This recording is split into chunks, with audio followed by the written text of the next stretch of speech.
অলপ আগতে মুখ্যমন্ত্ৰী ডাঙৰীয়াই টুইট কৰি জনাইছিল যে মেট্ৰিক কেতিয়াৰ পৰা আৰম্ভ হ'ব আৰু এতিয়া ফাইনেলি ৰুটিনো আহি গৈছেগৈ তো আমি চাওঁ যে মেট্ৰিক পৰীক্ষা 2026 চনৰ কাৰণে ৰুটিন কি হ'বলৈ গৈ আছে কেতিয়া তোমালোকৰ এক্সাম আছে প্ৰথম কি এক্সাম আছে আৰু কোনটো এক্সাম আগত কিমান গ্যাপ পাবা গোটেইখিনি ডিসকাস কৰিম ভিডিওটো সম্পূৰ্ণ চাবা তো এবাৰ কিন্তু এক্সাম অকমান আগুৱাইহে আহিছে যোৱা বছৰ তোমালোকৰ 15 তাৰিখৰ পৰা মেট্ৰিক পৰীক্ষা আছিল কিন্তু এই বছৰ 10 তাৰিখৰ পৰা দিছে 10 ফেব্ৰুৱাৰীৰ পৰা তোমালোকৰ মেট্ৰিক পৰীক্ষা আৰম্ভ হ'ব প্ৰথম দিনা কি আছে চোৱা আসামিজ আছে এনে প্ৰতি বছৰে মেট্ৰিক পৰীক্ষা ইংলিশ এক্সাম দি ষ্টাৰ্ট হয় কিন্তু এই বছৰ কি কৰিছে আসামিজ এক্সাম দি ষ্টাৰ্ট কৰিছে তো 10 তাৰিখে তোমালোকৰ এমআইএল এক্সাম আছে যিসকল ষ্টুডেন্টছৰ জি এমআইএল আছে তোমালোকৰ হেতু এক্সাম হ'ব কাবাৰ আসামিজ এমআইএল থাকিলে আসামিজ এমআইএল হ'ব আৰু কোনোবাই যদি ইংলিশ আইএল লৈছা তেনেহলে তোমালোকৰ ইংলিশ আইএলৰ এক্সাম হ'ব এটো কিন্তু মেইন ইংলিশটো নহয় এটো কিন্তু বেলেগ এটা ইংলিশ হয় এটো কিন্তু এমআইএলৰ ঠাইত লোৱা এটা ইংলিশ হয় অল্টাৰনেটিভ ইংলিশ বুলি কয় নেক্সট তোমালোকে চোৱা 13 তাৰিখে আকৌ এক্সাম আছে মাজত তোমালোকে দুদিন গ্যাপ পাবা 11 তাৰিখ আৰু 12 তাৰিখে আৰু 13 তাৰিখে তোমালোকৰ সোশিয়াল সায়েন্স এক্সাম আছে তো হয় সোশিয়ালখন তোমালোকে এতিয়াৰ পৰা ভালকৈ প্ৰিপেয়াৰ কৰিব লাগিব কাৰণ বেছি গ্যাপ নাপাবা মাজত তো এতিয়া তোমালোকে ভালকৈ পঢ়ি থৈ দিবা সোশিয়াল সায়েন্স এক্সামটো নেক্সট তোমালোকে চোৱা 14 তাৰিখে যাৰ মিউজিক ইলেক্টিভ আছে ডেন্স ইলেক্টিভ আছে তাৰপিছত উড এণ্ড ক্ৰাফ্ট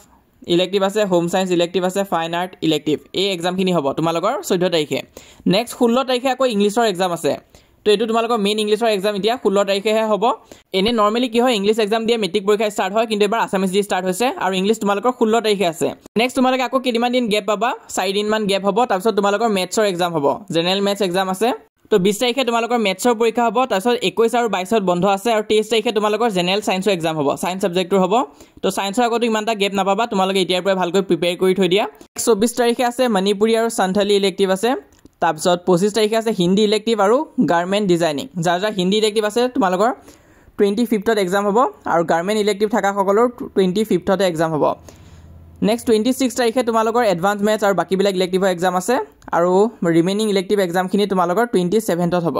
তো এখনে আসলে তোমালোকৰ মেট্ৰিক পৰীক্ষাৰ ৰুটিন ইমানটা স্পষ্ট হোৱা নাই মই গম পাইছো ৱেবছাইটতে তেনেকুৱাকৈ দি থৈ দিছে মই তোমালোকক WhatsApp চেনেলত দি দিম তো তাত তোমালোকে ৰুটিনখন পাই যাবা তো জয়েন কৰিবা WhatsAppত আৰু তাৰ উপৰি যদি ভয় খাই আছা যে এক্সাম কি হ'ব তোমালোকে আমাৰ এই চেনেলটো ফলো কৰি ৰাখিলে হ'ল যোৱা বছৰ আমি হাজাৰ ষ্টুডেন্টছক হেল্প কৰিছো আৰু লাখ ষ্টুডেন্টছ আমাক ফলো কৰিছিলে তো এই বছৰ যদি তোমালোকে যদি আনকি ফেল হোৱা ষ্টেজতো যদি আছা ভাবি আছা যে মুইতে একো নহব তেতিয়াও তোমালোকক মই কৈছো 100% তোমালোকে পাস হবাই আৰু নট অনলি পাস তোমালোকে 70-80%কেও অধিক স্কোৰ কৰিব পাৰিবা তোমালোকে খালি আমাৰ গাইডেন্সখিনি ফলো কৰি যাবা আৰু বাকি আমি যিমান পাৰো তোমালোকক সহায় কৰি যাম আৰু WhatsAppত যিসকল এতিয়ালৈ জয়েন কৰা নাই তোমালোকে জয়েন কৰি লবা আৰু আমাৰ এই চেনেলটো সাবস্ক্ৰাইব কৰি ৰাখিবা